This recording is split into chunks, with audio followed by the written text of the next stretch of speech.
Қадірлі күн оқушылар, қалдарыңыз қалай?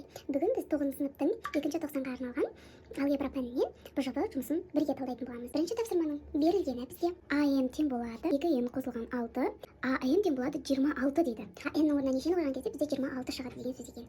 Ендеше бірге тауып көрейік. Шешуі АН бізде 26-ға тең болып деген, яғни мына АН-нің орнына біз 26 деп қоюымызға болады деген сөз. Яғни 2 көбейтілген N қосылған 6 тең болады 26 деп жазуымызға болады. Енді осы қарапайым теңдеуді шеше саламыз. 2N тең болады қосылған 6-ны біз теңдік белгісінің оң жағына шығарамыз, яғни қосу болып тұрса мына жаққа барғанда азайту болады. 26 азайтылған 6. 2N тең болады 26-дан 6-ны азайтсақ бізде білесіздер 20 шығады. N тең болады. Енді мына жерде бізде ортада көбейтуден бас тұрса, көбейтуге кері амал бізде бөлу, яғни 20-ны бөлемін 2-ге деген сөз. N тең болады 20-ны 2-ге бөлсек неше? 10 болады. Яғни N бізде 10-шы мүшесі 26-ға тең деген сөз. Ендеше жауабы бізде N тең болады 10 деген сөз. Екінші тапсырмада бізде есептің шарты бойынша берілгені деп жазып аламыз міндетті түрде. Есептің шарты арифметикалық прогрессияның бірінші мүшесі 2-ге тең екен, арифметикалық прогрессияның үшінші мүшесі 8-ге тең екен. Бізде табу керек. Бірінші есепте табу керек жазбай қойдық, табу керек. Арифметикалық прогрессияның екінші мүшесін табу керек екен. Одан кейін арифметикалық прогрессияның 9-шы мүшесін табу керек екен. Енді біз шешеміз. Шешуін табу үшін біз формулаларды қарастырып аламыз. Бізде арифметикалық прогрессияның формуласы n-інші мүшені табу. Бізде осы формуланы пайдаланамыз. Яғни, мына жерге қойайын, мына жақ шетке қарай көрініп тұру үшін сіздерге. Шешу осы формуланы жазып аламыз. АН тең болады. Бірінші мүшені көбейтемін, қосамын. N азайтылған 1 көбейтемін D. D бізде айырымы. Ал енді осы жерден біз D-ны табу керек боламыз. Бірақ бұны бізде D бізде екінші мүшеден бірінші мүшені азайтқанға тең, бірақ бізде бұл үшінші мүше беріліп тұр екен.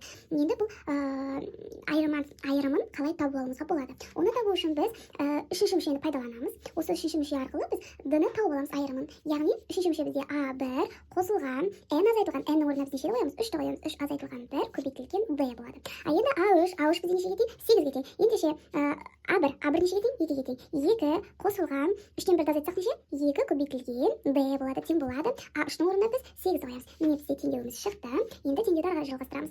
2D-ны қалдырамыз. Мына 2-ні оң жаққа шығарамыз. Ол бізде қосу болып тұр ортада. Ендеше бұл бізде азайту болып барады.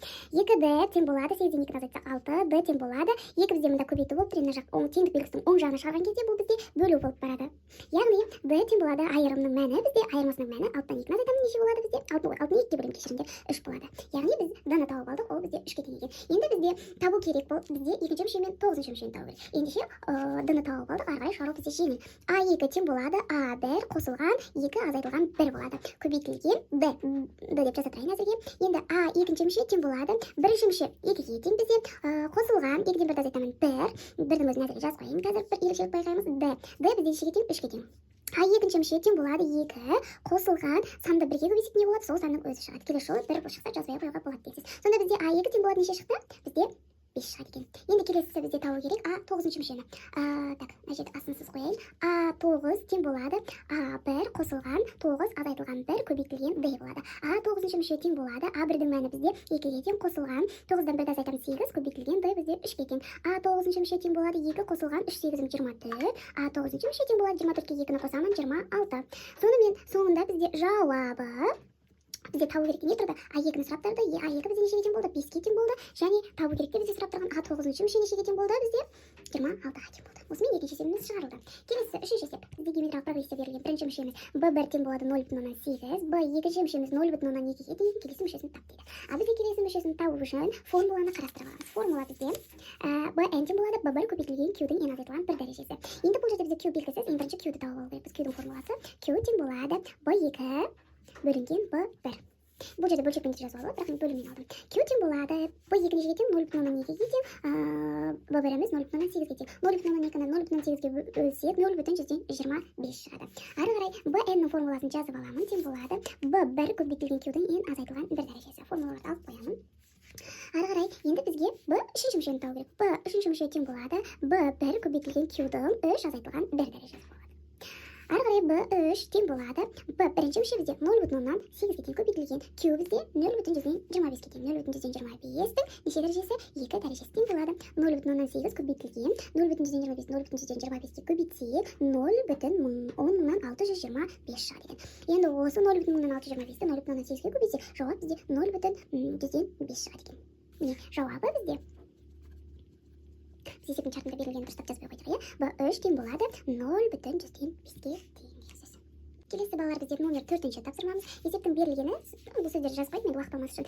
Номер 4-ші тапсырма бізде есептің шарты бойынша геометриялық прогрессияның бірінші мүшесі 2-ге тең екен, және еселігі q тең болады минус 2-ге тең екен. Бізде есептің шарты бойынша алғашқы 4 мүшесінің қосындысын табу керек екен. Енді бізде SN-нің формуласы бірінші мүшені көбейтемін, еселіктің n дәрежесі азайтылған 1-ге, оны бөлемін q азайтылған 1-ге.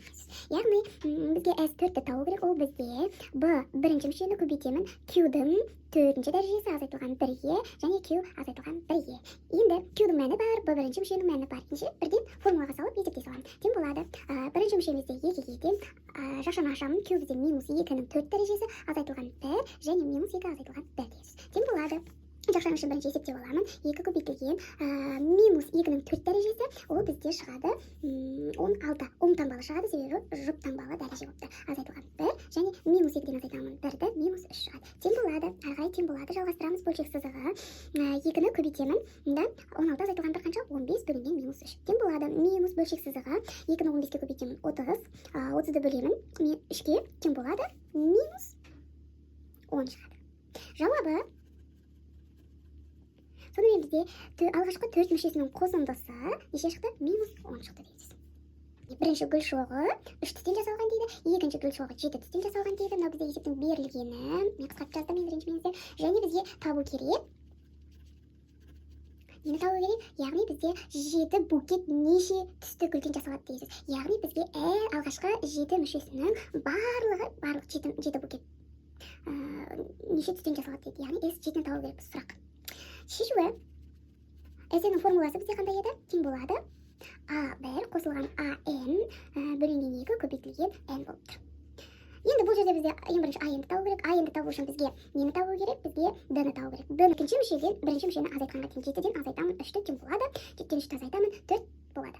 Енді келесі біз AN-ді табу керекпіз. AN дегеніміз бізде 7-ші мүшені табу керек дегенбіз. A7 тең болады A1 қосылған D N азайтылған 1. N бізде 7 азайтылған 1 тең болады. A1 бізде нешеге тең? 3-ге тең. Қосылған 7-тен 1 B бізде нешеге тең?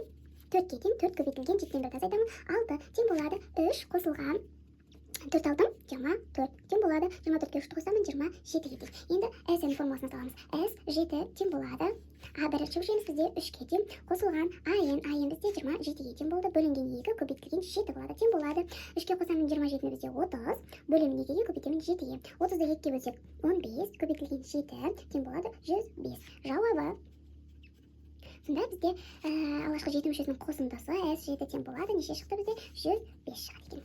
Осымен балалар біздің Осымен балалар біздің 9-шы сынып алгебра бірінші нұсқасы аяқталды. Екінші нұсқасында осыған мысалы екінші нұсқасында өздеріңіз шығаруларыңызға болады. Видеоны алдағы уақытта салатын боламын. Назарларыңызға рахмет. Тіркеліп кетіңіздер.